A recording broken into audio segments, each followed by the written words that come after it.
Então, Erev Tov Bezrat Hashem, nós voltamos ao estudo do Sefer Moreh Nevuchim. Estamos, Baruch Hashem, no capítulo 10. E nesse capítulo, como vocês bem sabem, nós estamos falando de dois termos bastante conhecidos, que é o termo subir e descer. Esses dois termos aí são mencionados pelo Ramban como introdução de um novo tema dentro do mesmo tema. É um capítulo léxico também. E subir ou ascender, que em hebreu o termo é um pouco mais, digamos, solene, né? Por isso as acepções relacionadas, como veremos. Então, subir, ascender, ou descer, descender, naquele velho uso também da nossa língua.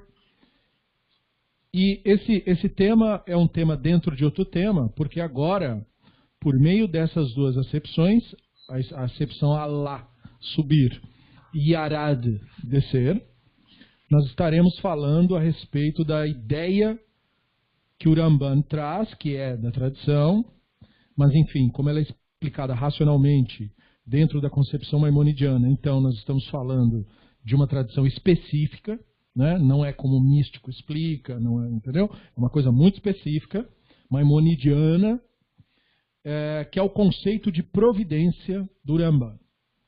Então, o conceito de providência e o conceito de profecia caminham lado a lado. E você, mediante o estudo, você entende por que as duas coisas são relacionadas. Então, nós temos 5 acepções dos termos, né? Tanto de alá ou yarad. Então, a primeira acepção é a que se esperaria. Se refere a ascender ou descender um corpo físico. Básico. A segunda é o mesmo movimento em relação à grandeza e poder, notoriedade. O terceiro se refere a processos intelectuais. Quando refletimos sobre algo abaixo de nós, dizemos que descemos. Quando a nossa atenção está sobre um assunto acima de nós, então dizemos que subimos. E essa é a terceira acepção do Ramban, é presente também no uso que a Escritura faz, como ele depois vai explicar. Aí tem a quarta acepção, que é a influência profética, ou o fluir da divindade propriamente dita, que é intitulado Yeridá, descida, especificamente. Ou seja, enquanto que o término da comunicação profética, a partir da Kavod, é determinado aliá, subida. Então, quando a divindade se comunica, houve uma descida. E quando a divindade cessa, houve uma subida. Essa é a quarta acepção. A quinta é especificamente sobre o termo da descida, quando ocorre uma punição divina, também chamada visitação divina. E o Ramban trata desse tema, da descida, mais adiante, em específico, também para enfatizar comentários que o Onkelos faz a respeito, e também demonstrar, especificamente chamando a atenção para o Onkelos, de que a expressão de descida se tornou na língua aramaica já ela mesma, sem a necessidade da menção da subida, o eufemismo da manifestação divina. E isso é bastante notório, que só a parte da punição tenha ganhado a expressão da manifestação toda, sem precisar dizer nada positivo em relação a isso. Então vamos para o que nós costumamos fazer, que é analisar as ocorrências da definição, em detalhes. Né?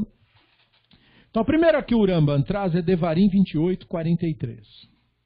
Então veja bem, ele diz, Ager asher bekirbecha yale alecha, mala mala, veata tered mata mata. Então, sabemos, conhecemos esse verso. O peregrino que está no seu meio subirá muito. Né? Então o texto diz, não diz subirá muito, diz subirá alto, alto. Então é o jeito arcaico de dizer muito. Né? E você descerá cada vez mais. O jeito arcaico de dizer, você descerá baixo, baixo. Né? Então, esse verso é peculiar porque ele está nesse trecho de Devarim 28, que é conhecido na nossa tradição como a Tochachá. Tochachá é a expressão para a punição, a repreensão, a chamada de atenção. Né? Que estão as maldições, as punições que Israel sofreria por violar os mandamentos. Então, o verso é uma escolha ideal para a definição 2, porque ele usa variantes dos termos Alá e do Yarad, dos dois. Né? Portanto, está introduzindo também a questão da providência, porque está colocando na cena Deus, né? Determinando como que vai ser a vida de cada um. Então, meio que amarra o tema geral. Por isso que esse verso é citado. Aí nós temos o primeiro verso de Devarim 28, que é chamado a atenção, que diz: Ve'aya in shamot tishmeu bekol Hashem Elohecha lishmor la'asot kol mitzvotai asher anochi metzaveh hayom unetnecha Hashem Elohecha Elion al kol goi haaretz. Então, se vocês ouvirem com atenção o que o Hashem, o seu Elohim, diz e guardar e obedecer todas as suas mitzvot que te entrego hoje, o Hashem, seu Elohim, os estabelecerá Elion, acima das nações da terra.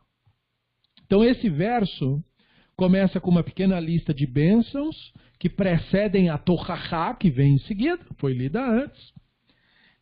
E por adotar, né, a Torá, o verso está dizendo, o povo teria uma providência especial. Então todos os outros temas são sujeitos a forças naturais. Então você nota que o Rambam nos dá esse verso fora de ordem de propósito, e isso revela a observação que ele tem de ascender em Kedushá, em santidade. Ou seja, no entendimento. Nós falamos isso em aulas anteriores. Daí a próxima citação dele é Divrei Hayamin, Aleph, capítulo 29, verso 25, que diz: Vaigdal Hashem et Shlomo lemala lenei kol Israel vaiten alav od malchut asher lo haya kol melech lefanav al Israel. Então o Hashem engrandeceu esse aí, o Shlomo, muito alto, lemala, aos olhos de todo Israel, e deu a ele majestade real tamanha que jamais tinha sido vista sobre um rei antes dele em Israel. Então a passagem que pertence à conclusão das primeiras crônicas, sobre a morte do Davi, a sucessão do filho, ela continua o tema da questão falada nos capítulos anteriores, de progenie intelectual. Então, apesar desse texto comprobatório ser apenas suposto para ilustrar a definição 2, ele também aponta para a definição 4, de Yeridá. Se você considerar a última parte do verso, que o Rambam não cita. Né? Mas, portanto, ela fica implícita. Por quê? Porque ela fala da outorga divina da majestade real sobre o Shlomo, que o Rambam explica que era, digamos assim, um quase profeta. Né? Era, digamos assim, sem ser profeta, é o mais perto do que parece um profeta. Então a definição 4 é sobre a questão da outorga da providência circunstancial, ou profecia circunstancial, que a divindade faz com esse processo da emanação, que figurativamente é um movimento de descida, já que vem da parte da divindade para a pessoa, então é sempre descida, que é a linguagem referida. Aí nós temos as ocorrências de outros textos comprovatórios da definição 2 e 3 em seguida. E a próxima definição vem do Talmud, Tratado de Berachot 28a, que diz: Mealei bekodesh ve'en moridim. Em questões de santidade nós subimos, não descemos. Então essa regra, como nós sabemos, é do Talmud, não é do Tanakh. E um dos comentaristas de obras do Ramban, o Schwartz, já mencionado aqui nos estudos, na nota de rodapé 3 sobre esse caso, ele oferece o total de 16 citações da regra no Talmud, de que, em questões de santidade, nós subimos, nós não descemos. Para mostrar que é um conceito, digamos, que permeia a literatura talmúdica. E aí, neste caso em particular, os rabinos estão preocupados com a crise de sucessão da Yeshivá entre o Gamaliel e o Eleazar ben Azariah, nesse trecho específico citado. Então, após o Azariah ter sido promovido líder da Yeshivá, a questão surgiu sobre se ele poderia ser deposto sem se cometer uma descida em questões sagradas, isto é, sem violar essa regra. E a passagem talmúdica é, portanto, um exemplo da definição 3, sobre a ascensão e declínio intelectual apenas. E a passagem conecta com o imediato texto comprobatório dado anteriormente sobre a sucessão de Shlomo. Percebe? Usando, portanto, o texto rabínico como, digamos assim, a continuidade da ideia do bíblico. Os rabinos, em geral, consideravam a regra de ascensão em santidade como um preceito de conduta pessoal e social. A ideia de que as nossas ações devem nos mover na direção sempre da melhora. Essa é a ideia. Então, essa regra tenta estabelecer, e o Ramban assim o faz, definições e textos comprobatórios, sempre na ordem de ascensão em santidade. E o motivo pelo qual eles começam frequentemente, e especialmente nesse capítulo, tratando dos últimos versos dados, é por causa das menções de Tochacha, que foi dado Devarim 28, né? E depois 2 versos sobre a Torre de Babel, que ele vai mencionar, que é Shemot 19. Então, aí nós temos depois disso, referências da definição 1 e 3, que é o Shemot 19, como eu acabei de falar, o Moshe Allah ala Elohim, Vaikra alav Hashem minahar lemor, kotomar lebeit Yaakov, vetagid levnei Israel. Então Moshe subiu até o Elohim, e o Hashem o chamou da montanha. Eis o que você deve dizer à casa de Yaakov, o que falará ao povo de Israel. Então, o Ramban não apresentou textos comprobatórios para as definições 1 e 3 na ordem, como já fica evidente nessa altura. Mas ele realoca o final do nosso capítulo. E desse modo, o que ele quer? Ele quer prover uma definição, para a terceira definição, uma sentença, sem citar um texto, logo após a citação talmúdica dada anteriormente. As 2 palavras Yarad e Allah são aplicadas nos processos intelectuais. Ou seja, quando nós refletimos sobre algo abaixo de nós, dizemos que descemos, e algo acima de nós, dizemos que subimos. Então ele desejou expressar isso, né, quando ele coloca Moshe subiu para o Elohim. Então o que é subiu para o Elohim? Subiu no seu entendimento do Elohim. Né? Ou seja, ele começou a lidar com um tema acima de nós. Essa é a ideia. E aí ele evoca a definição 1, a ascensão física, porque ele não poderia tê-la evitado, já que o texto também está dizendo que Moshe subiu o Monte Sinai de fato. Então, nós não precisamos descartar uma coisa, não anula necessariamente a outra. Percebam isso, né? Neste caso em especial. Né? Quando assim o for, aí a coisa toda é discutida, mas não é o caso aqui. E aí, ele diz o seguinte, como vocês leram, né? Entretanto, o dito, e Moshe subiu para o Elohim, está no terceiro sentido, paralelamente a ter subido ao topo do monte, sobre o qual a luz criada desceu. Vimos essa questão da luz criada na aula anterior. E não que exista para Deus um lugar no qual se sobe e se desce dele. Ele está muito acima da imaginação dos ignorantes. Os ignorantes, obviamente, são os que acreditam em Deus físico. Né? Novamente, ele menciona a hora Nivrá, que nós falamos. Por quê? Porque ela dá a conexão. Né? Porque ele mencionou os ignorantes, e ele falou antes que os ignorantes são os que pensam que a luz criada é tipo uma lâmpada que acendeu no lugar, para falar uma linguagem pós-moderna. Embora a palavra lâmpada venha do passado e quer dizer uma vela com uma proteção em volta. Mas você entendeu, né? Então, ele não menciona essa luz material no sentido dísparo, obviamente. A luz surge na imaginação do profeta, no momento da visão. O que é luz? Esclarecimento, evidentemente. Né? Evidentemente. E toda a luz do período medieval e anterior, né? Toda a luz antes da invenção da luz elétrica é chama, é flamejante. E qual é a característica da chama? Ela transforma quimicamente um objeto, ela muda um objeto. O fogo amacia uma massa, ou endurece alguma coisa, ou amolece um metal, não é isso? A ideia também da cultura é essa. Né? Quando o profeta é iluminado por essa chama o cozinha, ou seja, o matura, o prepara para lidar com essas questões. Então, é uma metáfora, digamos, ainda pertinente para as intenções que se pretende esse tipo de estudo. Aí nós temos ocorrências da quarta definição, que é Bamidbar 11:17.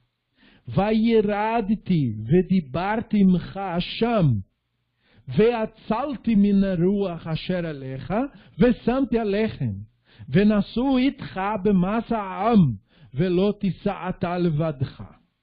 Então descerei e falarei com vocês ali, e comigo do ruach que está contigo. Essa é a tradução direta do texto, porque quando você vai olhar nas Bíblias é uma salada de traduções isso daqui.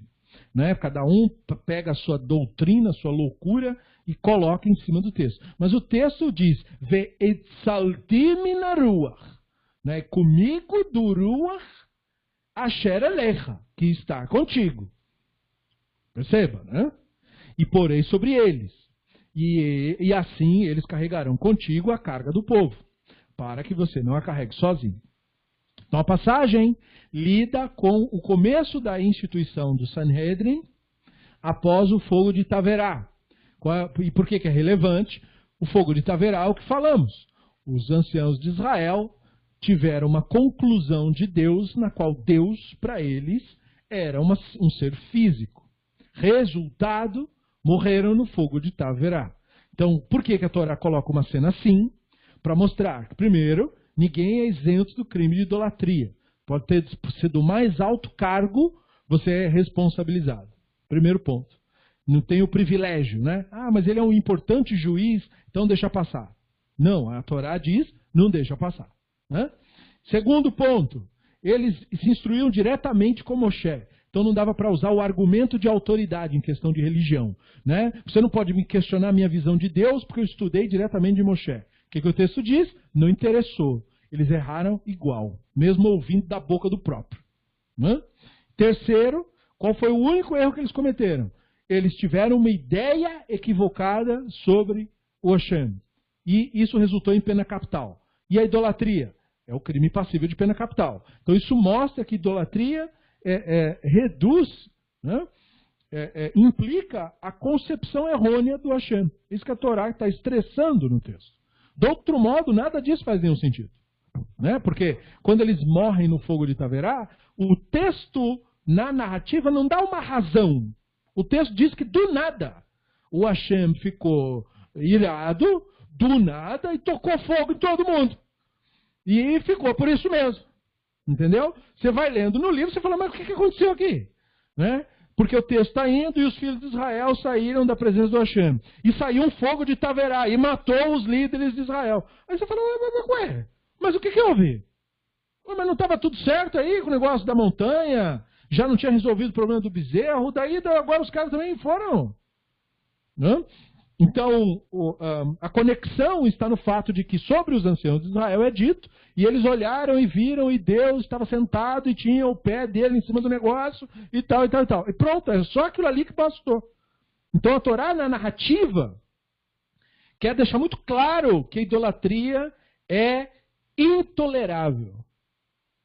Mesmo do cara de cargo mais elevado. Então por isso que o Rambam não media palavras para falar disso. E por isso que se incomodou tanto os europeus. E incomoda até hoje. Tanto que esse livro é o livro proibido do Rambam. Né? Por isso que esse livro, para poder ser palatável, ele tem que ser mistificado. Né? Fala uma quantidade enorme de asneiras sobre esse livro. Por exemplo, dizer que ele é uma obra de filosofia. Claro que não. Você está vendo que não. O livro trata de judaísmo. O livro não é uma obra de filosofia, mas não passa nem perto de uma obra de filosofia. Qualquer livro de filosofia que você lê, você vê que não é isso que o Rambam está fazendo. Né? Ele usa conceitos, termos, ideias, metodologias, quiçá. Mas certamente não é uma obra filosófica isso daqui. Isso aqui é uma obra puramente judaica. O público-alvo já demonstra isso. O Rabino Yosef, discípulo do Rambam. E o livro é totalmente antimístico. Que também é o oposto. Não, o Rambam falava de mistérios cabalísticos. Claro que não. Ele falava exatamente o oposto. Como ele poderia falar de uma coisa que nem existia? Né? O Rambam do século XII, há mais de 100 anos ainda para frente, para surgir esse movimento que hoje é chamado Kabbalah. Né? Claro que havia proto-misticismo, não enquanto movimento. Movimento não havia. Havia gente que acredita em mágica que não existiu. O misticismo se organizam para criar o seu sistema de crença.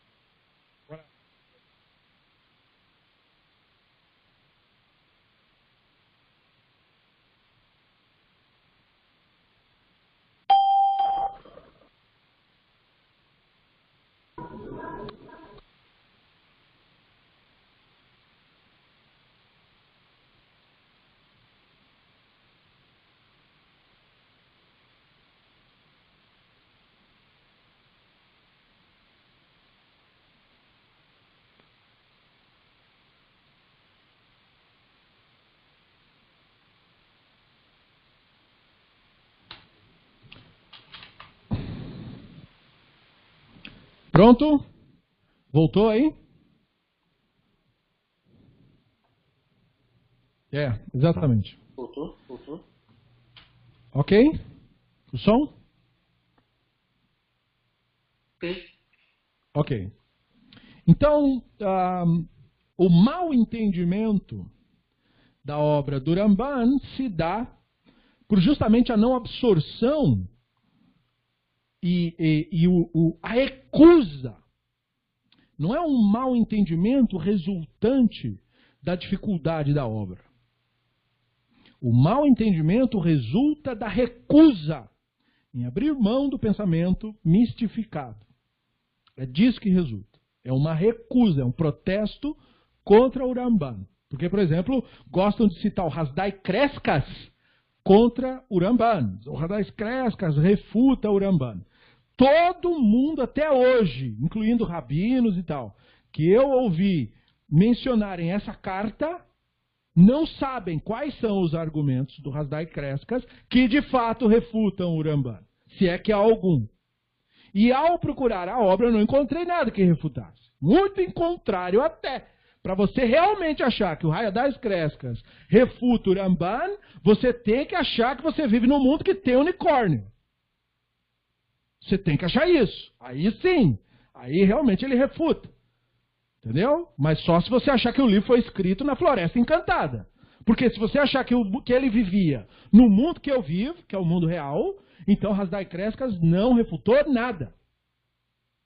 Nada. Ele não demonstrou absolutamente nada do que falou. Né?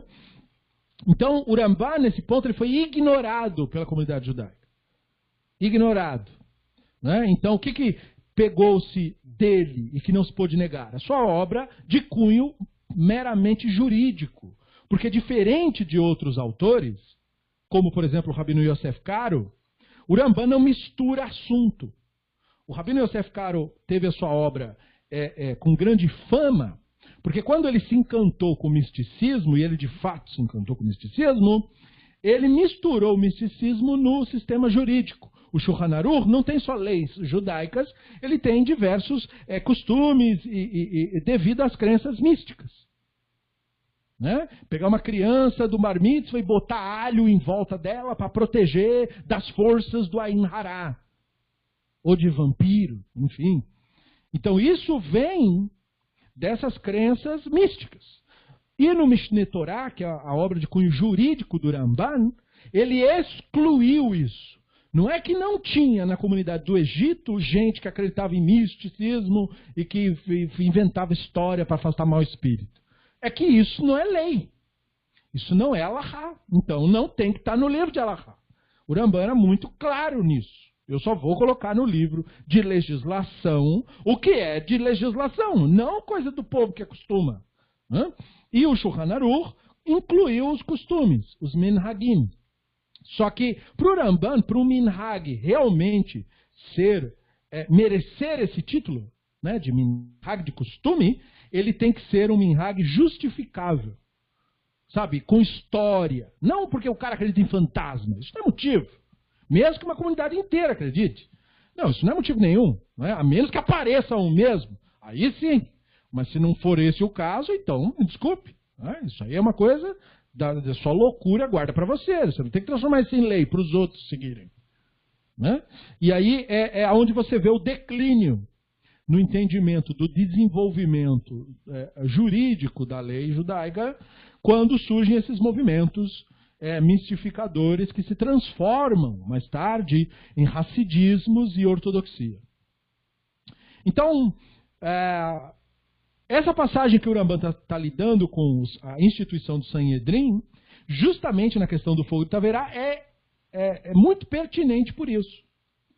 E a divindade, nesse texto, expressa aos três, Moshe e não aos 70 anciãos, né? Moshe e Aharon, que após a divindade, né, expressar aquela frase que eu mencionei, que é bem mal traduzida nas Bíblias, né? Comigo, do Ruach que está contigo. Perceba isso, né? Que é uma ilustração da aptidão da outorga da profecia e da significância política da profecia. A profecia tem uma significância política, não religiosa. Política. O que é política? É aquilo que envolve questões públicas, questões de caráter social. Um profeta não era uma figura religiosa, muito em contrário do que prega a ortodoxia hoje em dia. O profeta era uma figura política. Só você lê o livro. Ele não manda ninguém rezar. Ele manda as pessoas fazerem caridade. Ele não manda as pessoas irem para a sinagoga. Ele manda as pessoas pararem de ser mau caráter. Então, ele está falando de questões políticas. Ele não está falando de questões meramente religiosas. Está falando de ética. Né? Então, o profeta é muito mais próximo do filósofo e do político do que na acepção original do termo, né? Não na acepção brasileira do termo, que quer dizer outra coisa, porque envolve toda a burocracia do esquema político partidário. Não estou falando de partidarismo quando eu falo de política, e sim das questões relacionadas à polis, à cidade, aquilo que é comum a todos. É disso que política trata. Não de conceitos políticos, que no caso são as doutrinas filosófico-políticas. Então, essa é a significância da profecia dentro da política. E a quarta definição ensina, então, que o Tanakh mesmo concebe, de modo figurativo, obviamente, a outorga divina da profecia como uma descida. Né? E o Ramban quer provar esse ponto, trazendo essa referência. O Ramban também coloca nesse verso, nesse nosso capítulo, 10º capítulo, a maneira como a tradição rabínica entendeu a sucessão da liderança do povo desde Moshe para o Sanhedrin. Como que a tradição rabínica entendeu isso? Como uma descida. Então, antes disso, Moshe guiava o povo por meio do seu ininterrupto acesso à revelação, num nível de profecia que os anciãos não eram capazes de atingir. Em contraste, os seguintes textos comprobatórios do Ramban, de ascensão em santidade, são trazidos porque eles falam da revelação do Sinai, que é, portanto, uma subida. Né? E aí você tem a menção de Shemot 19 e 20. Vayered Hashem al har Sinai, al rosh har, vaikra Hashem le Moshe, el rosh har vayal Moshe. Então Hashem desceu sobre o monte Sinai, no cume da montanha. Então Hashem chamou Moshe ao cume da montanha, e Moshe subiu. Então essa passagem, e a próxima ao final do capítulo, elas são de Shemot 19, acerca da recepção inicial da Torá no Sinai. O conceito é que, quando foi dito e Hashem desceu, a divindade não desceu fisicamente, como o misticismo insiste, por causa de alguns midrashim contados pelo Rabino Akiva, mas que o Hashem causou a emanação divina, ou a Shekhinah, que descesse sobre o Sinai. Esse é o motivo pelo qual o Ramban inclui essa passagem na definição 4. A emanação divina que influencia a chamada Shefa, né, que é tipo o sobejar, o transbordar, pode repousar sobre uma pessoa, tornando-a, portanto, um profeta. Ou sobre um lugar, tornando o lugar um santuário, onde a comunicação divina pode vir a ocorrer. A Shefa é aquilo que o Hashem quis dizer quando ele disse, no lugar onde eu fizer ali, onde eu colocar ali o meu nome, onde eu fizer o meu nome notório. Então isso é importante entender. Né? E aí ele cita Shemot 19 e 11, que vai dizer, Vehayu nechunim leyom shlishi, ki beyom shlishi, Yered Hashem leinei kol ha'am al har Sinai. Pois no terceiro dia o Hashem descerá sobre o monte Sinai, ante os olhos de todo o povo. Então a ideia não é a de que a divindade desceu, mas que a profecia desceu sobre o povo, e então, aos olhos de todo o povo, significa, eles se tornaram roim. Qual era o termo que antes se usava em referência ao Navi? No Sefer Shmuel está escrito isso, claramente. Né? Ele era um roé, ele era alguém que via. Porque hoje o que se chama Navi, antes se chamava roé. Então, desde a época de Moshe até aquele período, se chamava a pessoa que entendia o Hashem. O próprio Moshe não era chamado Moshe Anavi, como nós chamamos hoje. Né? Ninguém não usava essas expressões na época de Moshe. Era Moshe o roé, o que vê. O que vê no sentido do que entende, do que tem clareza. E isso, eu espero, já é óbvio, né? Já é claro. Então, o povo se tornou roim. O povo passou a ver, ou seja, profetas, nesse sentido. Ou seja, profetas porque tiveram um momento de lucidez, um momento de clareza. Né? Se tornaram naquele instante, não ficaram assim a vida toda, mas tiveram aquele lapso de consciência, se tornaram acordados naquele momento, abriram os olhos, passaram a ver o que não viam. Ainda que por um instante. Bereshit depois 35:13 é mencionado. Vayal me'alav Elohim, bamakom asher diber ito. Então o Elohim subiu de diante dele, de onde falara com ele. Então o tema aqui é óbvio, é a revelação, durante a qual a divindade muda o nome de Yaakov para Israel. Com este verso, o Ramban muda o tema da ascensão divina da revelação. Na conclusão da profecia, a divindade, figurativamente, está sobre o profeta. Perceba isso. Não?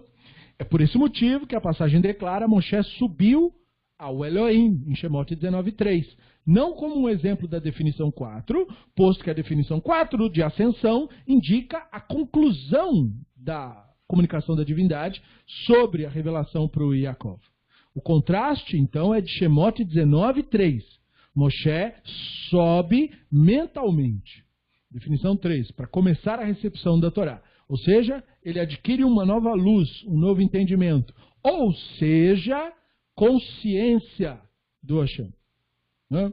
Então, Vaichal ledaber ito, Vayal Elohim me'al Avraham, Bereshit 17, 22.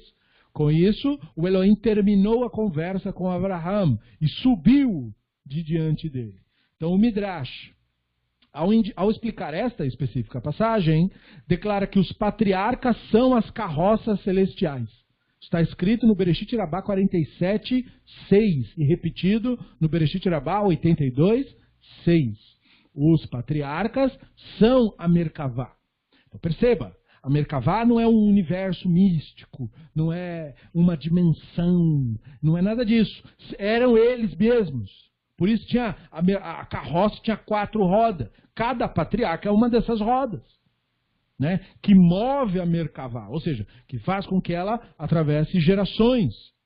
Então os patriarcas são a carroça, que o Ezequiel fala, né, o fundamento através do qual a comunicação divina acontece com as pessoas. Por quê? Porque foram eles que passaram a informação, afinal de contas. Como que não poderia ser? Né? Então, era o meio pelo qual se usava essa linguagem na época. Como é que eu fazia para passar bens de um determinado local A para o determinado local B? Pela carroça, não era isso que eu fazia? Então, é óbvia a linguagem que eles usavam. Né? Então, quando o intelecto do profeta é ativado na comunicação divina da revelação, o que o Ramban quer dizer com intelecto? O que nós queremos dizer com consciência. Né? Por isso que ele é ativado, né? Ou seja, ele se torna ativo. E o que é isso? Útil, presente, atuante. Porque a maior parte das pessoas tem consciência, mas essa consciência é inútil. Eles não estão conscientes. Porque consciência requer atenção. E se você não presta atenção, então você não está consciente, embora esteja. Percebe? É como você estar numa sala de aula e você não está desmaiado. Então você está consciente, mas você não está prestando atenção da aula. Então você não está consciente. Percebe? Então é como você estar no lugar. Aí nós usamos metáforas para explicar esse conceito. Então o que diz? Que a pessoa está lá fisicamente, mas não está, né, numa outra acepção. É mais ou menos isso. Né? Mais ou menos. Mas o fato é que o intelecto ou a consciência não está ativa, não está atuando. Não? Então aqui, quando o intelecto do profeta está ativo na comunicação divina da revelação, ele é unido com a inteligência emanada, ou seja, com a consciência do Hashem, né? Com aquilo que o Hashem é, portanto. Né? E o intelecto ativo equivale, portanto, a Merkavá nesse sentido. A carroça divina, o veículo através do qual. Então, o Ramban conecta aqui vários temas, perceba. Ele conecta a ideia de profecia com a ideia do relato da carroça, com a ideia da providência sobre as criações. Então você compara com a definição extra que ele faz dos termos de Alá e Eridá no capítulo 15, onde ele explica, e nós veremos isso em detalhes, que os termos representam ascender e descender do próprio profeta. Do próprio profeta. Por quê? Porque é a sua ascensão em consciência. Então, é a isso que se presta essa definição. E daí nós temos, em seguida, o Bereshit 11:7, que vai dizer Abanerda venavla sham shfatam asher lo ishma'u ish shfat ra'u. Venham, desçamos e confundamos sua língua para que não entendam o que o outro fala. Né? Então o Ramban reserva a definição 5, que é esta, para descida experimentada quando o texto narra a divindade punindo o ser humano. Que é isso a ideia do texto do Bavel. Essa citação e a próxima são o relato da Torre de Babel, de Bereshit 11. O Ramban explica que antes da divindade descer para punir malfeitores, na narrativa, ela primeiramente os visita. Pakad é a expressão. Pei, Kuf, Dalet. O modo pelo qual o Ramban organiza os textos indicam uma subida, por assim dizer. Porque a visitação é o modo melhor de punição dentre os modos. Não é? Porque o outro modo é o total abandono da providência. Então, ainda mais importante que isso é notar que o verso evoca o termo Bnei Adam, filhos dos homens, filho do Adam, descrevendo os habitantes de Bavel. Isso contradiz diretamente a acepção de que os judeus são Bnei Adam e o resto não é Bnei Adam. Bom, não é o que o livro diz. Né? Nesse texto, claramente, os habitantes de Bavel são chamados Bnei Adam. E o Midrash, em Bereshit Rabbah 38:9, explica a significância dessa frase. E eu fiz questão de colocar esse trecho do Midrash, porque tem uma explicação do Urashi que menciona justamente esse Midrash. Então, vamos lá. O texto diz Bnei Adam. O Urashi vai comentar. Então, Bnei Adam. Ele Bnei Mi. O Urashi diz. Adoro, né? O Urashi, às vezes, ele parece aqueles professores que não gosta de aluno com preguiça intelectual. Né? Então, o Urashi começa comentando assim. Bnei Adam. Lógico, de quem que eles iam ser filhos? O Urashi diz. Ele Bnei Mi. Ué, lógico, vai ser filho de quem? Né? Aí ele ainda completa. Chama Bnei Hamorim Vegamalim. Por acaso você é filho de jumento, filho de camelo? É bem interessante. Quer dizer, ele põe isso pro texto, perceba. Porque de certo ele recebia muito, né? Pergunta, então ele falava, tá, vai ser filho de quem então? Né? Então ele é desse jeito, Urashi, né? E aí ele diz assim, então o que se quer dizer aqui? É que eles eram filhos de Adam Harishon. Perceba, né? E o que eles tinham de característica do Adam Harishon? Porque segundo a perspectiva, né? Por que esses são chamados filhos do Adam Harishon? Porque eles estão evocando uma característica ruim do Adam Harishon. E aí vem o Urashi dizer, que característica ruim do Adam Harishon? A ingratidão. Então o Urashi diz, eles são filhos do Adam Harishon. Aquele lá que quando Hashem falou, o que você fez? Ele falou, a culpa é da mulher. Então essas pessoas também, diz Urashi, são ingratas, rebelando-se contra aqueles que lhe mostrou bondade, salvando-os da inundação. Então ele traz esse comentário da onde? Do Bereshit Rabbah 38:9, que tem várias relevâncias esse comentário. Né? Primeiro, mostrando essa característica. Segundo, mostrando que Bnei Adam se refere a qualquer pessoa, não é uma exclusividade judaica. Terceiro, mostrando um comentário do Midrash, que não mostra a ideia de Mabul, de inundação, como o extermínio global de todos os seres. Né? Muito pelo contrário, o povo de Bavel estava lá e foi destacado justamente porque eles sobreviveram à inundação. A inundação foi local, não foi global, como a mitologia religiosa inventou. Mesmo na acepção da narrativa. Mesmo na acepção da narrativa. Por isso o Midrash comenta o que comenta. Né? Eles são ingratos. Mas ingratos o quê? Que bem foi feito a eles? Eles ficaram sabendo da inundação e eles se refugiaram. Né? Então eles não foram exterminados pela inundação que aconteceu. Eles foram pessoas como se tivesse ocorrido uma enchente na cidade do lado. Né? E eles foram poupados. Então eles foram ingratos, porque isso foi avisado pelo Noah. Né? Foi avisado pelo, digamos, pelo representante do Hashem. E eles não tiveram gratidão com isso. Então o Urashi quer trazer à tona esse comentário, para mostrar essas características todas. Então você se lembra do conceito do capítulo 7, que nós falamos de Shedim. Esse é o resultado. Esses são os Shedim. Né? Os filhos do Adam que não eram a sua imagem e semelhança. Como o Midrash diz, o Adam teve um filho, e depois disso ele gerou um monte de Shedim. Tá ali, aqueles caras são os Shedim. Né? Eles recebem um título distinto de supervisão providencial em relação àquela da progênie intelectual dos patriarcas. E aí, depois o Bereshit é mencionado novamente, 18, 21, que vai dizer Ardana ve'ere akitzakata aba'a elai asukala ve'inlo eda'a. Então, que descerei agora e verei se os seus atos condizem com o clamor que chegou até mim. Caso contrário, o saberei. Então essa citação, nós sabemos, é do relato de Sodom, né, de Bereshit 18. A divindade ali visita, atenção ao termo, né, que é sempre punição, os filhos dos homens de Sodom, Pakad, né, a expressão, que haviam decaído do seu potencial humano e desse modo se retirando da supervisão providencial que beneficia apenas aqueles que são verdadeiros com a proposta da Torá. Né? Então, quando a punição divina vem, esses Bnei Adam, esses filhos dos homens, chegam a perder até o benefício da providência geral, né? Que é dado a outras criaturas, que é dado aos seres da natureza.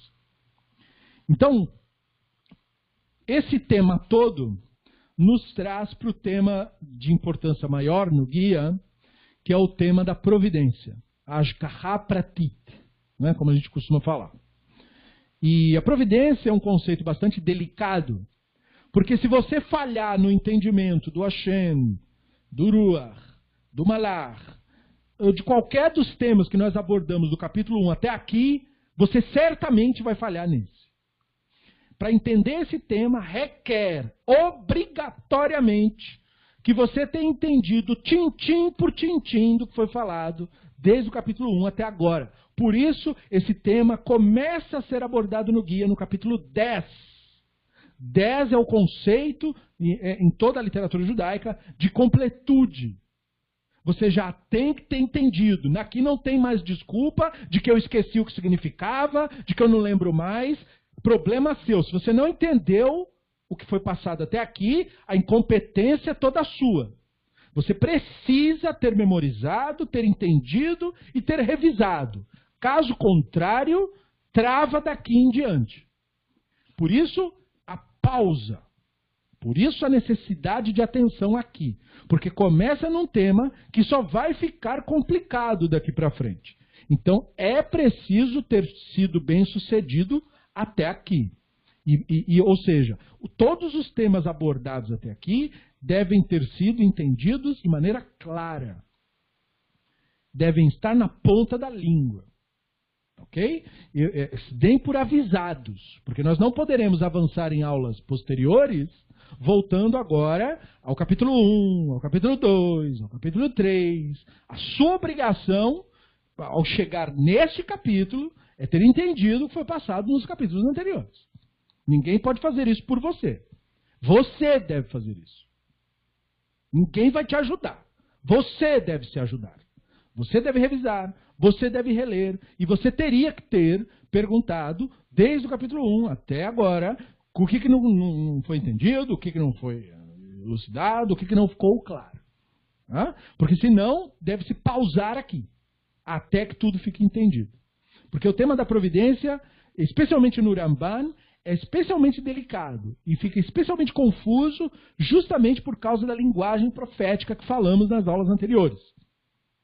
Pelo fato da linguagem profética usar o mesmo termo em acepções distintas. Então, a partir desse momento, nós começamos a introduzir o tema ou a teoria da providência divina.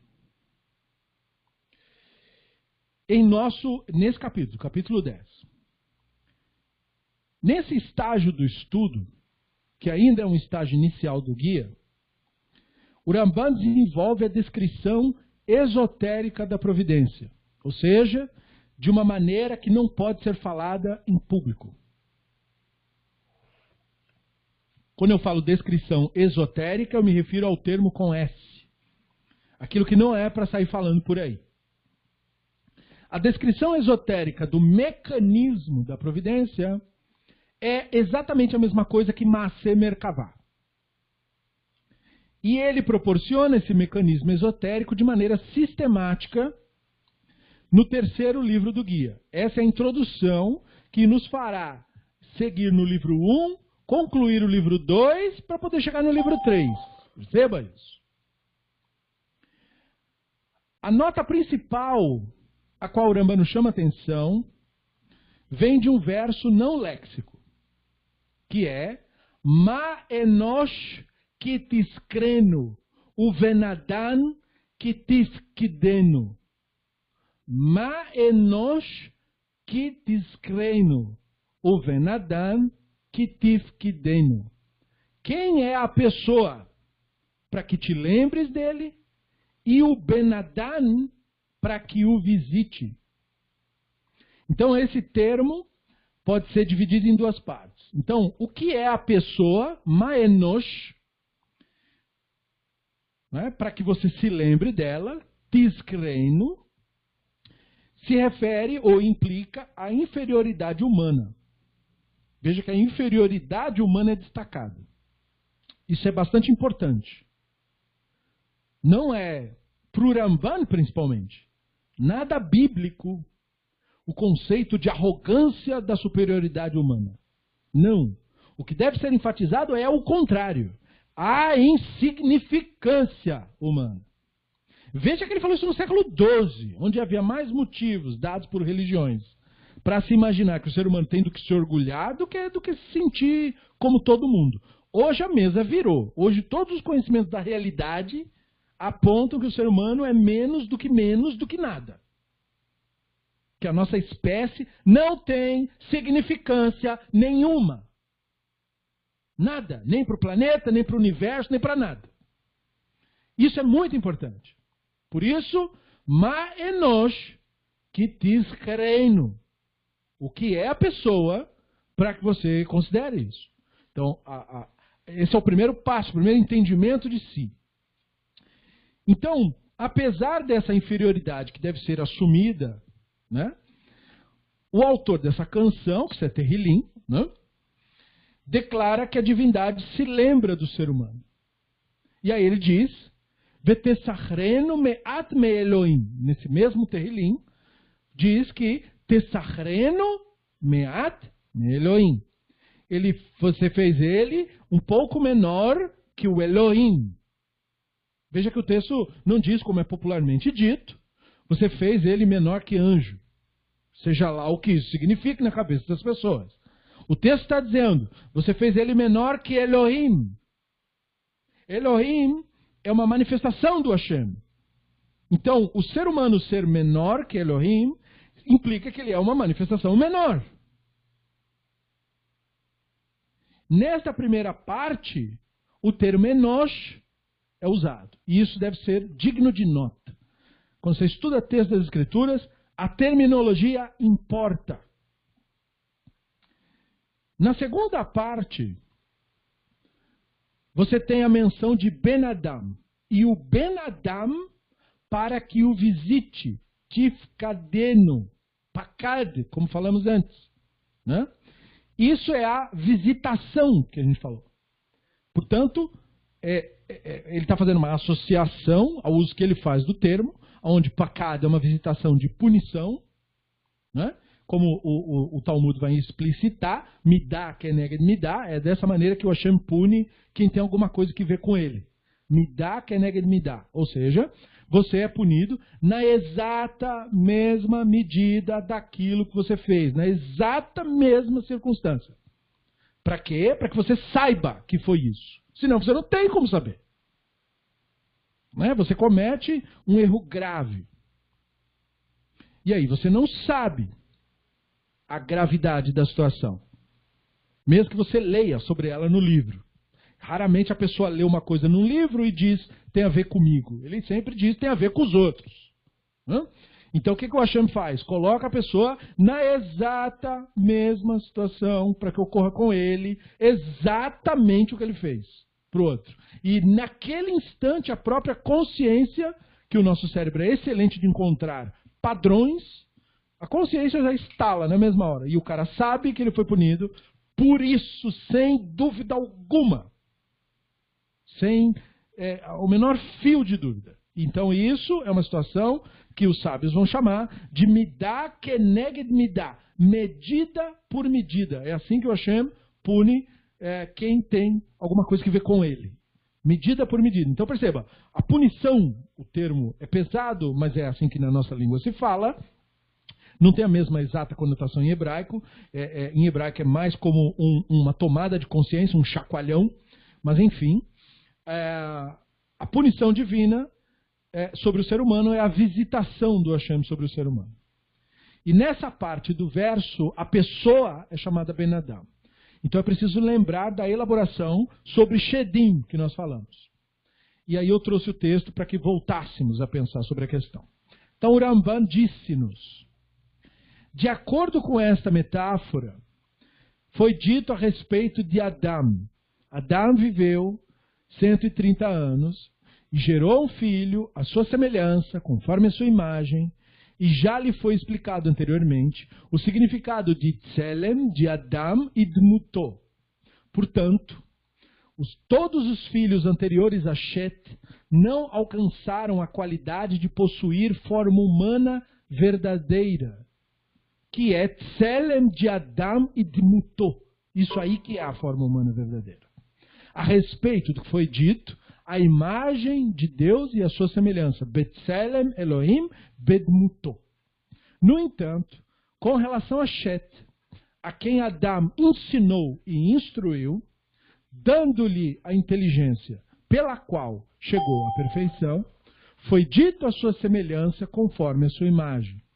Daqui aprendeste que todo aquele que não obteve esta forma, a qual explicamos o significado, não é um homem, e sim um animal com a figura e o contorno de um homem.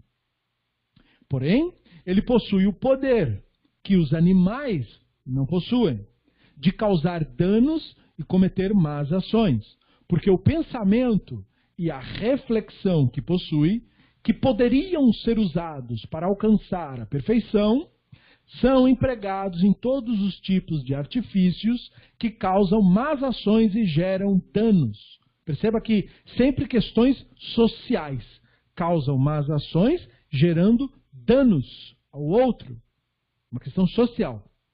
Por isso, disse que ele é como se fosse algo parecido com um ser humano, ou que o imita. Então perceba que o Ramban aqui nos explicou o que quer dizer Shedim. Shedim são essas pessoas que, por causa da sua inconsciência, eles agem como são, ou seja, como animais, que não despertaram para a sua verdadeira natureza, que é o Hashem em nós, que é o Tselem Elohim, e que, portanto, é a Neshama em nós. A pessoa que não tem esse despertar, o que ela está, em que condição ela está? Ela está na condição de animal. Ela tem apenas a forma do homem, porque a verdadeira forma do homem não é o corpo humano, mas a forma intelectual. O que o homem é seu intelecto, é isso que ele é. Ele não é o bicho. Em relação ao bicho, somos todos animais.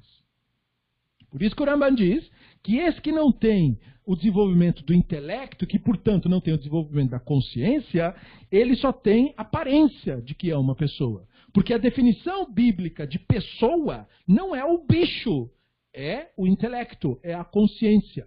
Então você está cercado de animais, na verdade. É isso que o Talmud vai dizer sobre o goi, sobre o idólatra, sobre o perverso, que eles são como animais. E isso deixou a Igreja Católica na Idade Média profundamente ofendida, porque eles achavam que era uma generalização de quem não é judeu. E não é o caso. O que o Ramban está falando, o que o Midrash também fala, e o que a literatura rabínica também fala, é da pessoa que não desenvolve o seu intelecto, que não tem consciência. Por isso que ele causa dano. As más ações são as ações que prejudicam terceiros. Os danos, está falando de questões jurídicas, são os danos que prejudicam a outros. Né? Ele fere o outro, ele dá prejuízo ao outro, ele logra, ele mente, ele trapaceia, ele faz de tudo que causa dano ao outro. Quem causa dano na natureza? Observe a natureza. O que é a natureza nessa acepção? Ela é um campo de batalha pela sobrevivência. Os animais causam dano uns aos outros, predam uns aos outros, eles cometem assassinato uns contra os outros, eles roubam uns aos outros, os recursos uns dos outros. Né? Eles fazem todas as coisas que a consciência tem repulsa. Por quê? Porque tem consciência de si. E o que a consciência faz para ter essa repulsa? A consciência emana empatia. A consciência nos coloca no lugar do outro. E essa é a conexão da consciência com todas as pessoas. Né? Um ser humano que desenvolve a sua verdadeira imagem, que é o Tselem Elohim, ele automaticamente, sem ser mandado, sem precisar de religião nem de nada, ele tem uma imediata conexão com o outro. Ele se coloca no lugar do outro em cada e toda situação. Por isso que o Hillel, quando foi resumir a Torá, o Hillel foi dizer o quê? Né? Como que o Hillel, o sábio, final do período do Zugot, no período que eram 2 sábios, Hillel e Shammai, como ele respondeu a pergunta, como é que resume a Torá inteira? Veja bem, né, naquela época não existia cristianismo, não existia nenhuma outra vertente judaica que não fosse rabínica, né, fora as pequenas vertentes ali que estavam desaparecidas devido à destruição do templo. Então, ele precisou dar uma definição para uma pessoa que, na verdade, queria zombar dele, mas acabou até virando discípulo de tão impressionado que ficou. O cara pediu para ele, me explica a Torá inteira enquanto eu me equilibro num pé só. Né? Porque disseram que o Hillel era uma pessoa muito paciente, que não se irritava, por isso ele era o maior sábio, né, que viveu naquele período, e ele de fato era assim, porque ele não se identificava, era uma pessoa completamente desperta, o que nem todo sábio foi, mas ele em especial era, Shammai já não era.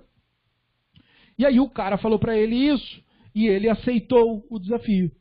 E aí o cara ficou num pé só e ele disse: não faça com os outros o que você não quer que faça a você.